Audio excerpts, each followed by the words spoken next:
All right. Good afternoon, ladies and gentlemen. Welcome to the fourth parallel session of the 8th International Language and Language Teaching Conference in room 4. Before we begin, please let me to introduce myself. My name is Sarah, a fifth semester student of Sanata Dharma University, as today's moderator in this parallel room. Okay, I will in charge of this parallel session, but before we begin, please let me read the rules first. Okay, first, its presentation will last for 15 minutes. Second, in this parallel session, there will be 2 presentations delivered in a row. Third, I will remind via the raise hand icon if you have 5 minutes left of the presentation. Then I will send the notification in the chat box if you have 2 minutes left. Then we will have Q&A session after all presentations have been delivered. But if you have question during the presentation, just drop the question on the chat box. Don't forget to write your name, your affiliation, to whom the question is addressed, and also the question. And the last one, other rules can be found in the program book. Okay, is it understood? All right. Okay, now let's start the presentation. There are 2 presentations in this room by Miss Nivita Claudia Ante and Miss Mega Wulandari. Let's start with the first presentation entitled Equalization on the Plot in the Play and Film Romeo and Juliet. It will be delivered by Miss Nivita Claudia Ante from Manado State University. Miss Nivita, you may have your time now. Thank you.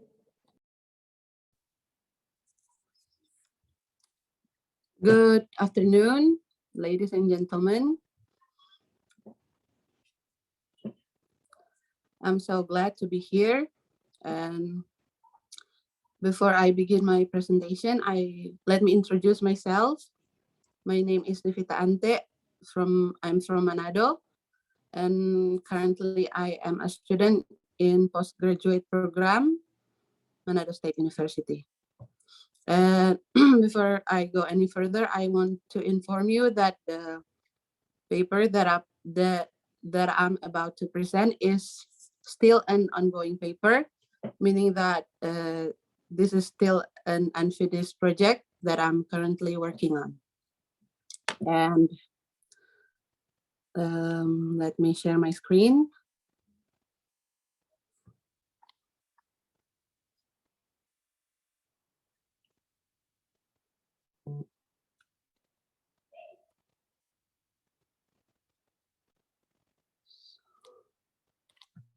Can you see my screen? Yes, Miss Nivita. Yeah. So the title of my paper is Equalization of the Plot in the Play and Film Romeo and Juliet. Next, the introduction part.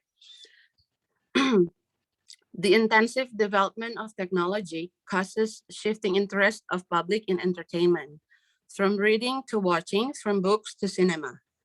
In the world of cinema, there are many films that were adapted from literary works like Pride and Prejudice, Harry Potter, and many more. The process of adapting a literary work into a film is called equalization.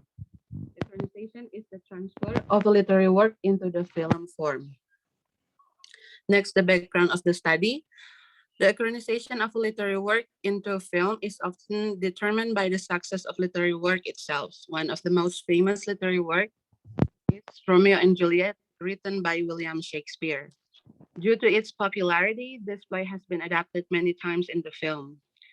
Citing from Wikipedia, the direct adaptation of this play from 1908 to 2016 is 45 movies all over the world. Thus, this becomes the reason for the author to conduct the research of comparative study of the play Romeo and Juliet by William Shakespeare and the film version Romeo and Juliet 2013 by Carlo Carli using comparative and equalization theory. Next, the related literature. The first one is equalization.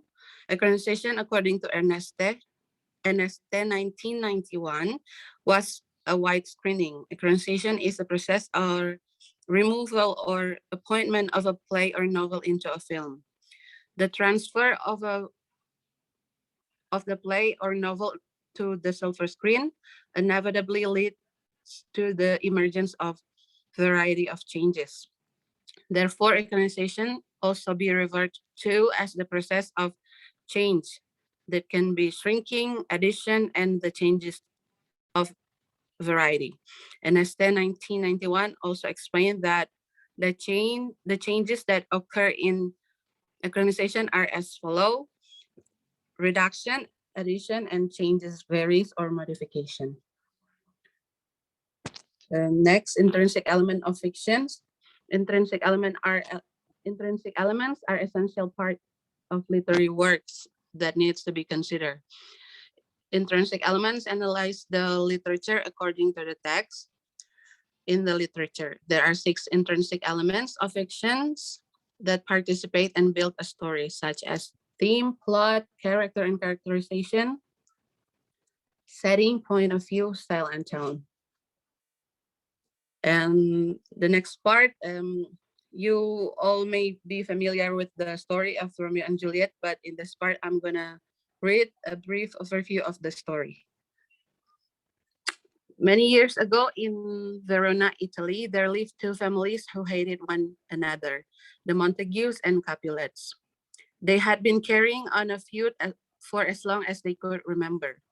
Morris 1985 mentioned about the beginning of the play, where Capulet intends to marry his only daughter, Juliet, to the kinsman of the prince, County Paris. But she and Romeo, a young Montague, fall in love at the first sight and persuade Friar Lawrence to marry them immediately. As he returns from his wedding, Romeo is challenged by a quarrelsome Tybalt, a Capulet, Juliet's cousin, but he refuses to fight his new kinsman. Romeo's friend Mercutio fights instead and is slain. Romeo avenges Mercutio by killing Tybalt, and then he is banished by the prince. Actually, Juliet loves Romeo and praises his love in song sometimes, but Lord Capulet that does not want to do so. So the beginning of hate and jealousy starts from this moment, as further stated by Morris 1985, that Capulet proceeds his plan to set a marriage for Juliet and County Paris. Friar Lawrence tries to prevent this by providing Juliet with a drug, which will make her appear dead for 42 hours. Meanwhile, he will send Romeo to rescue her. The messenger is delayed. Romeo learns only that Juliet is dead and determines to die with her. The mourning Paris tries to prevent Romeo breaking into Juliet's tomb and is also slain. Romeo poisons himself, and the waking Juliet, finding him dead, stabs herself with his dagger. The Montague and Capulet parents are reconciled, but to no purpose, for all the younger generations are dead. And next is the research method. The study employed descriptive qualitative method. According to Glass and Hopkins, descriptive qualitative method is a procedure that is used to describe data in the form of words. The source of the data analysis is the script of Romeo and Juliet play by William Shakespeare and the movie script of Romeo and Juliet 2013 by Carlo Carli. The next one is the result part. And the first one is reduction. So I decided to count the data by comparing the number of discourses between the play version and the film version. So in Act 1, Scene 1, there are 99 discourses in the play and 49 discourses in the film. In Act 1, Scene 2, there are 29 discourses in the play and 13 discourses in the film. Act 1, Scene 3, 29 discourses in the play and 18 discourses in the film. Act 1, Scene 4, 28 discourses in the play and 20 discourses in the film. And the last one, Act 1, Scene 5, for 54 discourses in the play and 46 discourses in the movie, in the film. And the next part is addition. The addition in the movie are the first one, County Perry's appearance, asking Juliet to dance. The next one, Rosaline appearance and talking to Benvolio. Next one, Romeo asked Benvolio to speak with Rosaline because he has already fallen in love with Juliet at the first sight. And then Benvolio reconsidered a chance with Rosaline. Next, Romeo stole the dance from Paris and he protested. And the last one, Thibaut realized the feeling Juliet had for Romeo and directly warned her at the end of the party. So all those things, only the addition in the movie, and they don't exist in the play. And the last part is modification. So in the film, Juliet and Nurse appear in the beginning of the movie, whereas in the play, Juliet and Nurse do not appear until the mid of Act 1. The next, in the conversation with Benvolio, Romeo only described the woman that he fell in love with initially without mentioning the name. And in the movie version, Romeo directly mentioned the name, which is Rosaline, niece of Lord Capulet. The last one, Lady Capulet asked the nurse to call the Juliet in Act 1, Scene 3, whereas in the film, Lady Capulet come over to see Juliet directly. So that's all.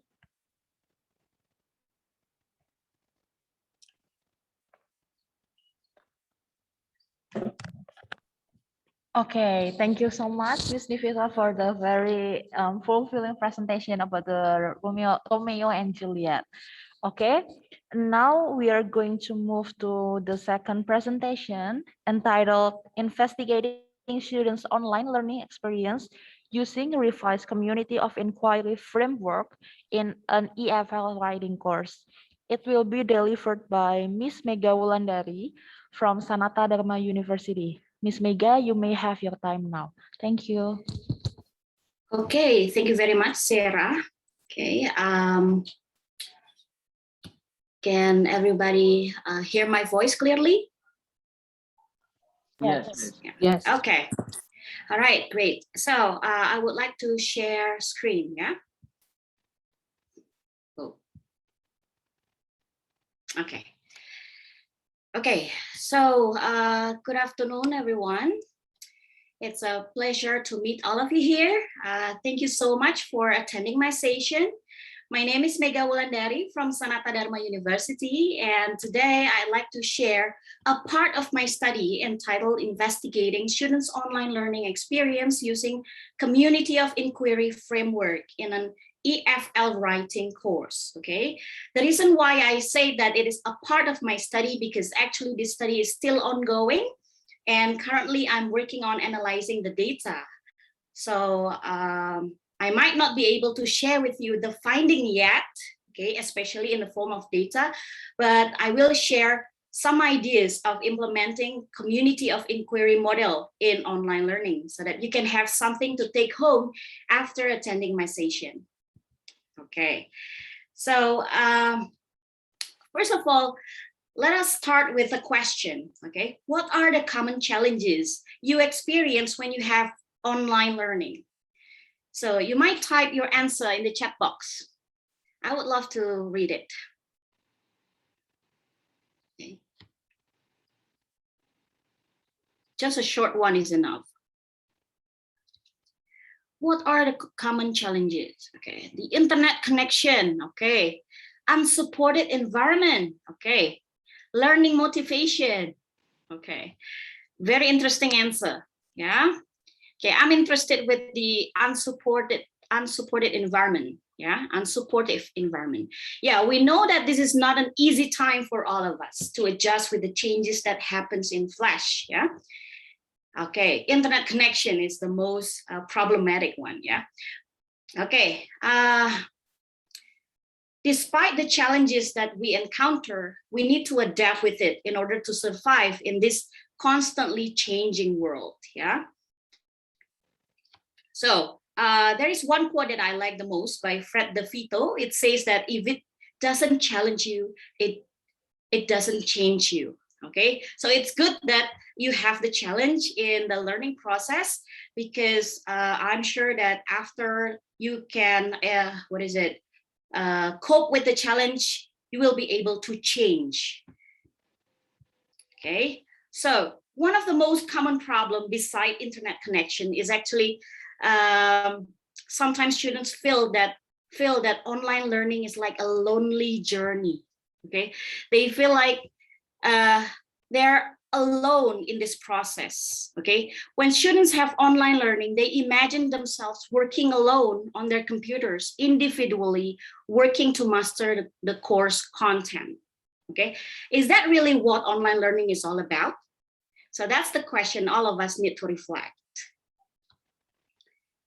Is there any way we can do to make our teaching learning process in the online environment more meaningful?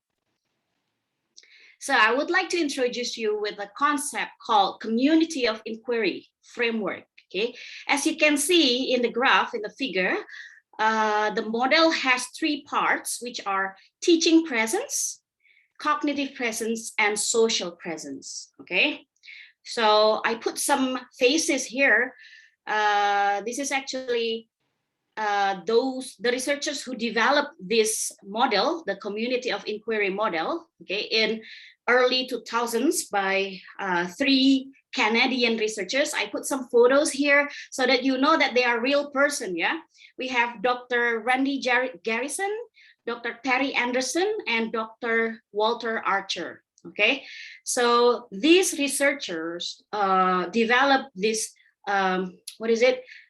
community of inquiry model because they think that learning should focus on how people learn together, okay, in an interactive way by sharing and developing knowledge together.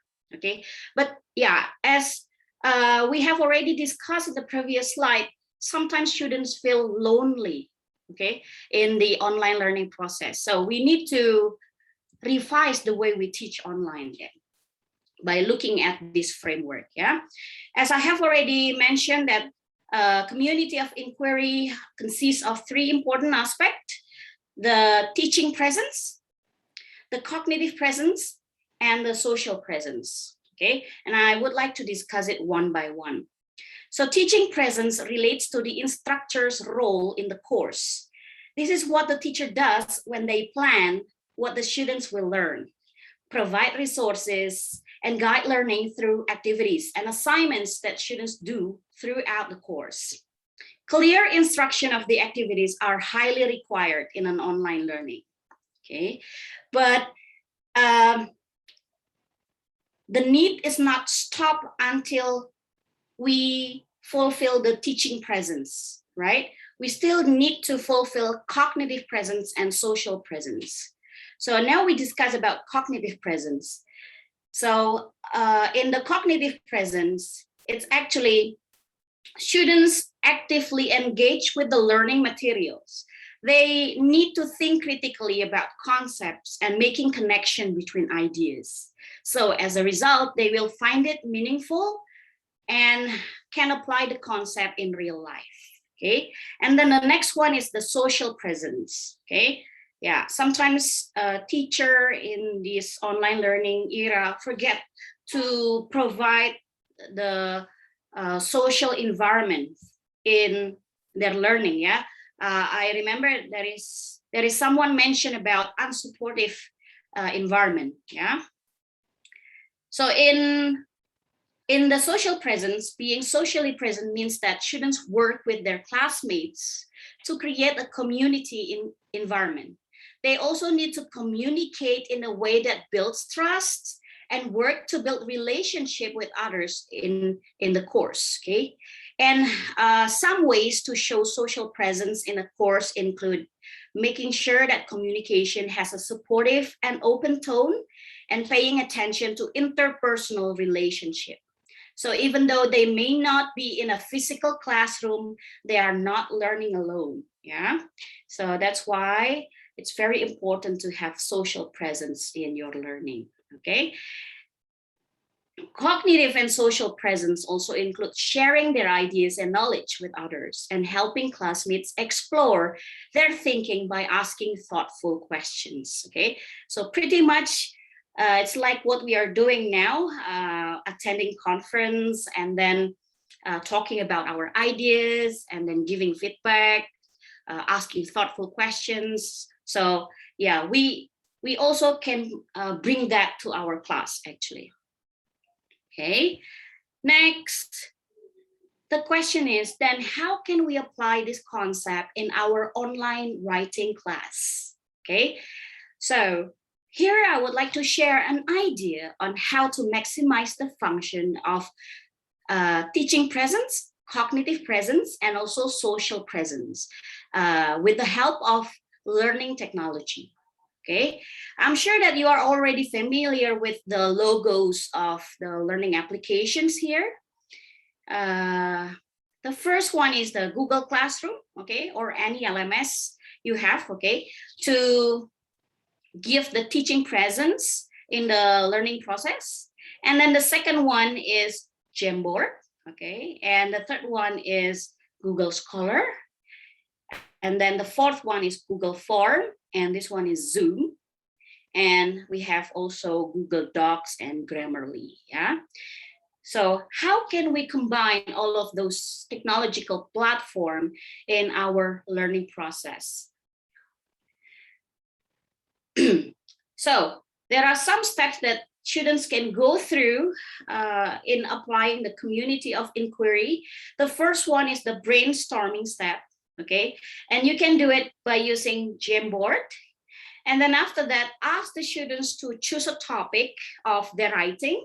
Okay, and after that, I assign the students to find references about the topic they have already chosen. Okay, by looking at some references provided in the Google Scholar. I also teach them how to use keywords in order to find related references. And then after that, after they read some of the references, I assign them to conduct a small research and they can use Google Form to collect the data. Then after they working on their data and the data is ready to be presented, they will do a virtual gallery walk, okay? So I would like to focus more on this fourth step or virtual gallery walk, okay, to highlight the community of inquiry.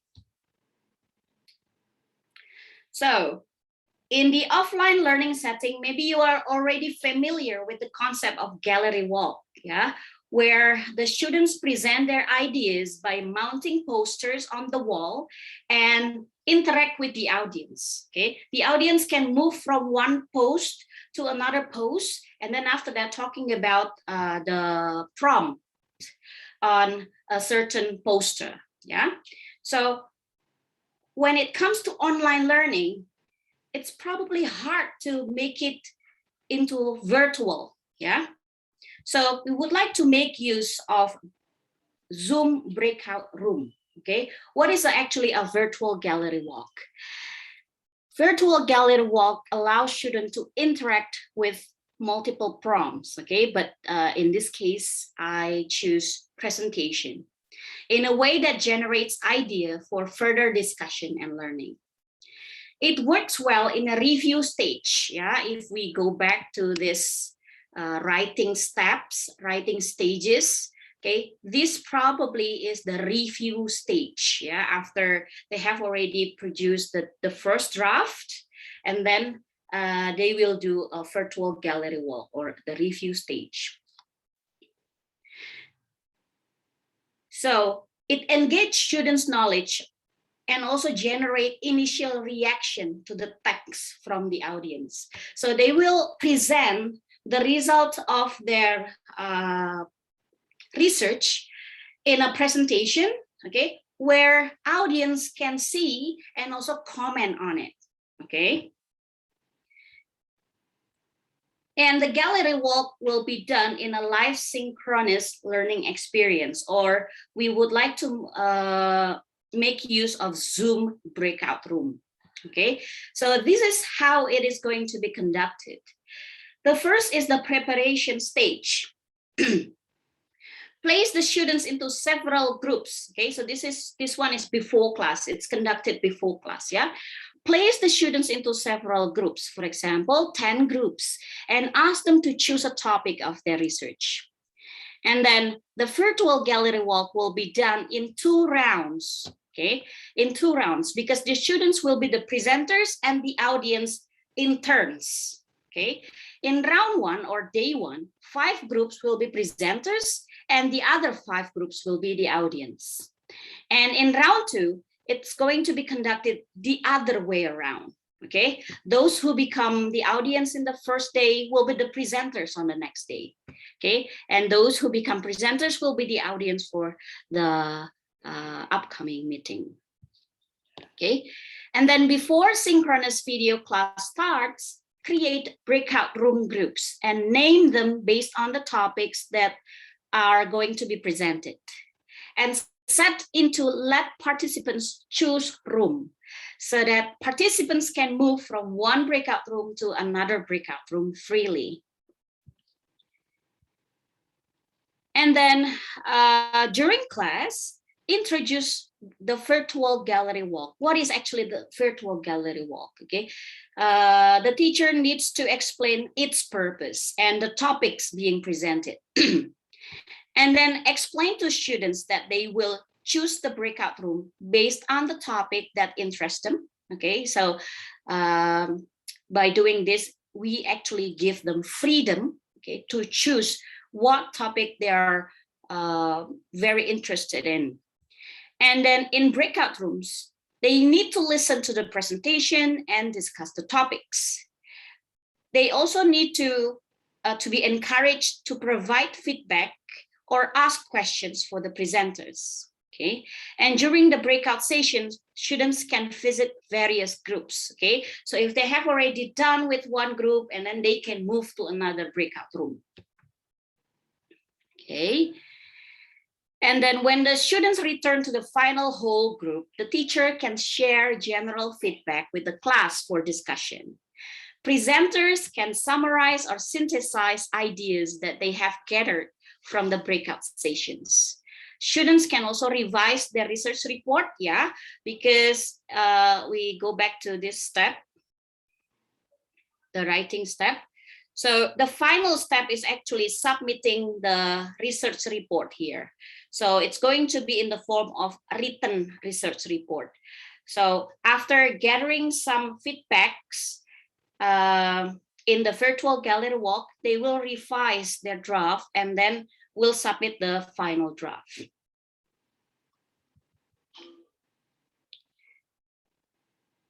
Okay, so from this activity, actually, skills improve is not only writing, but also speaking and also listening. And back to this framework, the community of inquiry framework, the teaching presence can be obtained from the instruction of the teacher, and also from the guidance and also feedback. And then the last one, the cognitive presence can be obtained from interacting with the content of the learning, and also from the topics discussed, and from mastering the material. And then the social presence can be obtained from the discussion with their peers, feedbacks from each other, and also encouragement. So after they have these 3 presence, they will have a meaningful educational experience, yeah? And we go back to what Pak Willy has already shared this morning. Experience is important, yeah? Learning is a continuing process of constructing, deconstructing, and reconstructing of experience. So I think that's all for me. Thank you very much. Back to you, Sarah. Okay, thank you so much, Ms. Mega, for the very inspiring and entertaining presentation. Okay, let's give applause to Ms. Mega. Thank you. Okay, now it's time to move to the next session, which is a Q&A session. And I will invite the first 3 questions and one participant, one question. You may use the raise hand feature on the Zoom. Then type your question on the chat box. Mention your name, your affiliation, to whom the question is addressed, and also the question.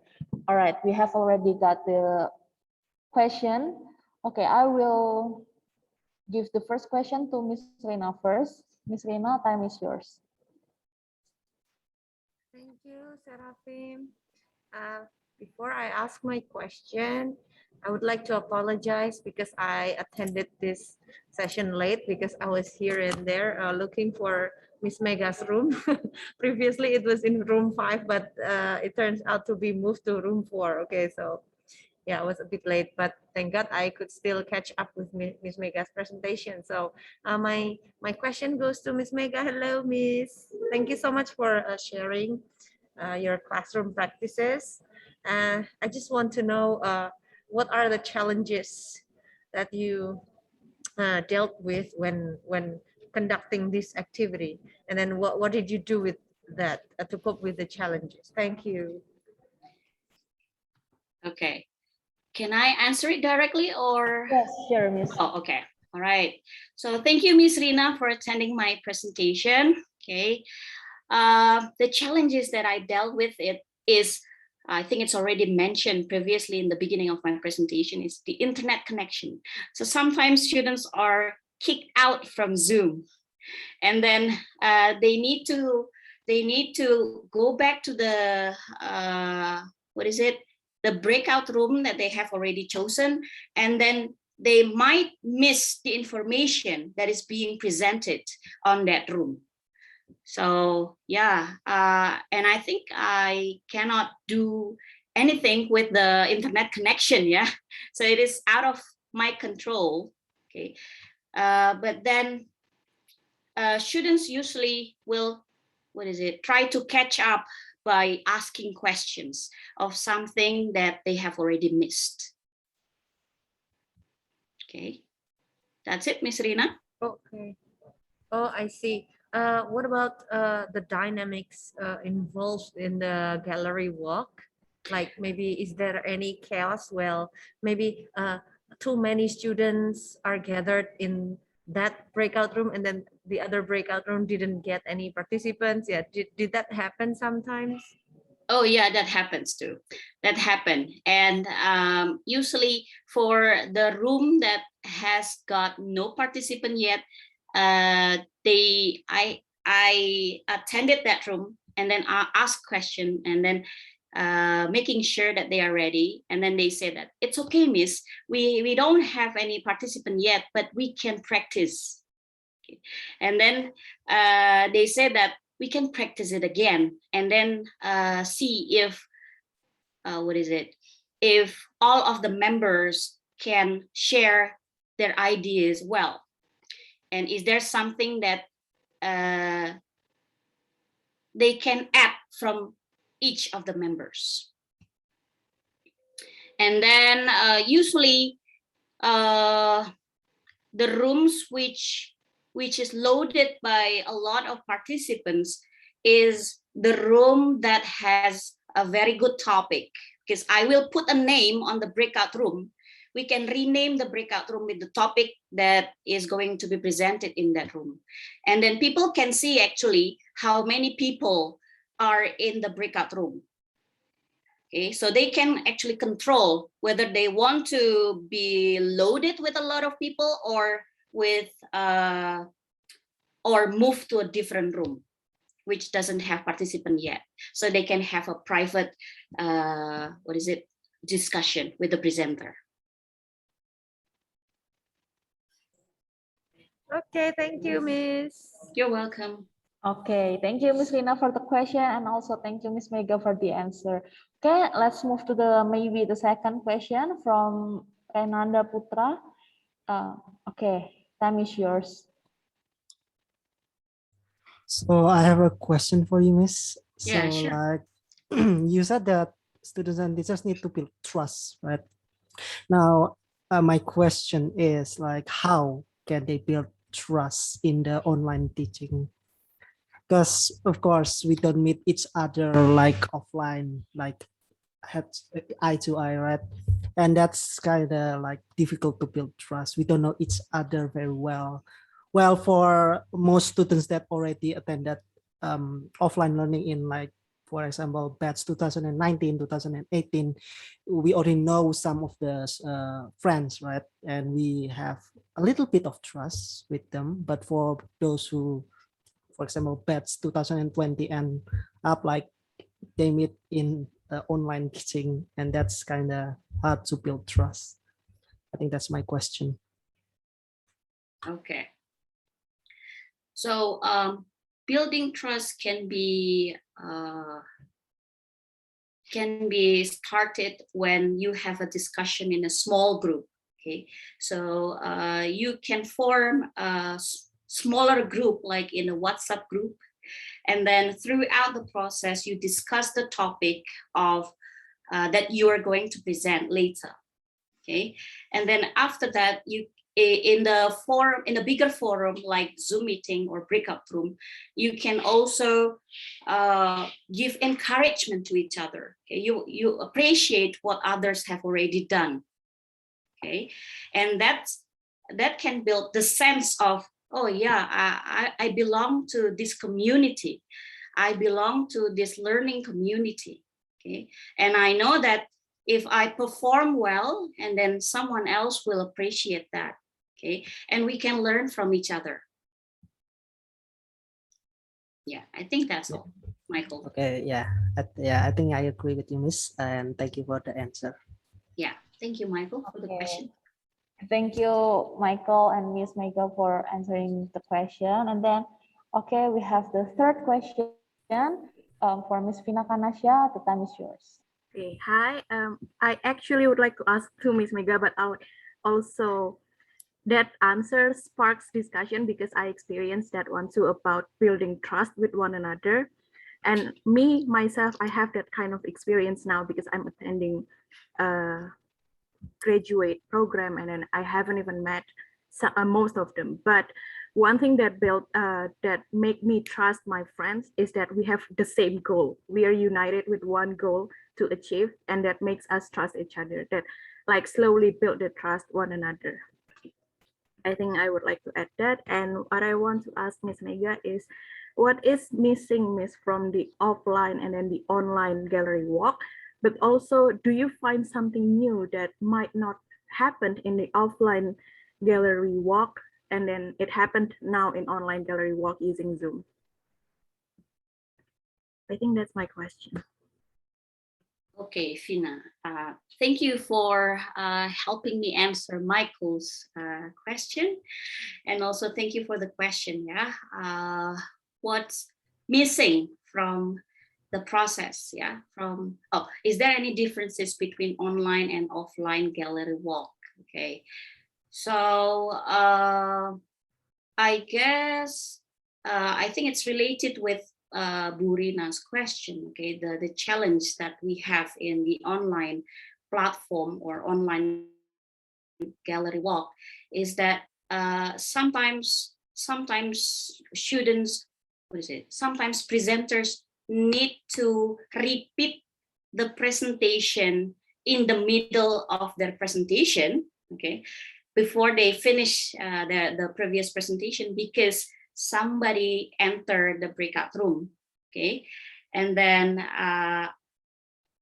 probably that will, disturb the concentration of the presenters a little bit, okay? And I guess it's more controlled if wait a second. I think it's gonna be more controlled if the audience move to the breakout room together with their other group members, okay?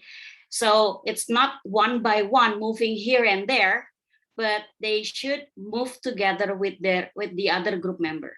So for example, group 1 has already finished attending group 5's presentation, and then together they need to move to another group presentation.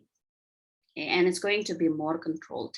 And then the second one is that usually in the offline learning, in the offline class, the offline gallery walk, I will provide them with the worksheet.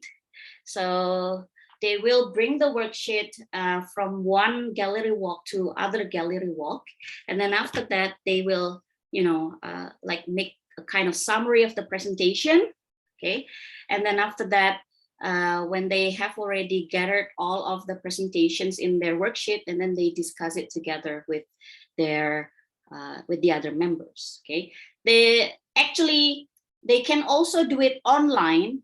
Okay, maybe by using Google Docs, but I haven't tried it. So maybe in the next practice, I would try to have shared document like using Google Docs, so that they can have a kind of collaborative summary of the presentations that they have already attended. So from what I can conclude, in the online, it's more controlled in a way that the crowd is like moving to one another simultaneously instead of just it's a crowded like a market or some kind of offline. Thank you, Miss. Yeah. Okay. Thank you, Vina, for the question.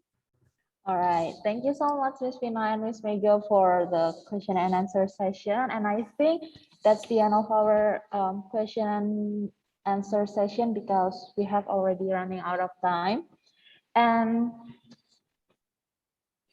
after this, we will proceed with our fifth keynote speech from Dr. Kosa Kastuhandani. Thank you for coming to this parallel session and enjoy the rest of the conference. See you on the next conference. You can go back to the main room. Thank you so much. Thank you so much. We take a picture here? Yes, sure. Okay. Okay. Maybe for the participants who can open the camera, so we can get the picture. All right.